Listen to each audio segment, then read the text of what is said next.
Hey, it's Tucker Carlson. You often hear people say the news is full of lies, but most of the time that's not exactly right. Much of what you see on television or read the New York Times is in fact true in the literal sense. It could pass one of the media's own fact checks. Lawyers would be willing to sign off on it. In fact, they may have. But that doesn't make it true. It's not true. At the most basic level, the news you consume is a lie of the stealthiest and most insidious kind. Facts have been withheld on purpose, along with proportion and perspective.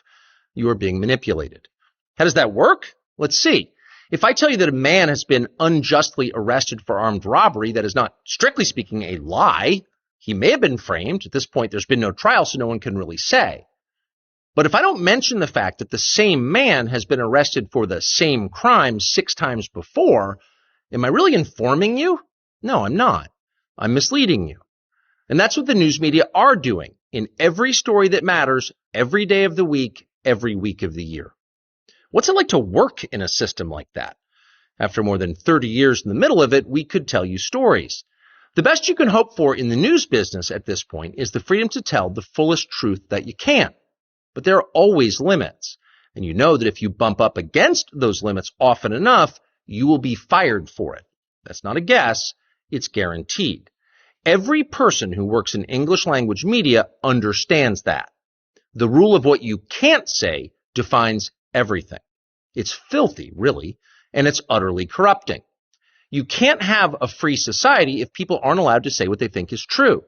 Speech is the fundamental prerequisite for democracy.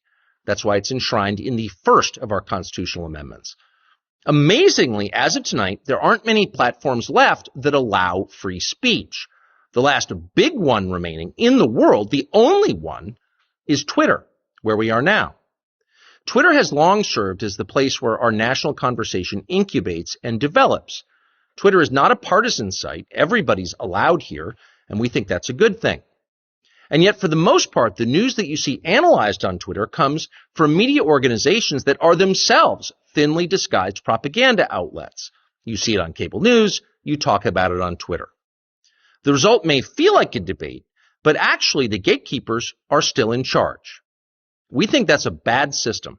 We know exactly how it works, and we're sick of it. Starting soon, we'll be bringing a new version of the show we've been doing for the last 6.5 years to Twitter.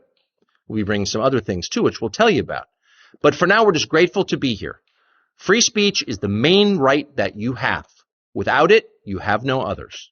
See you soon.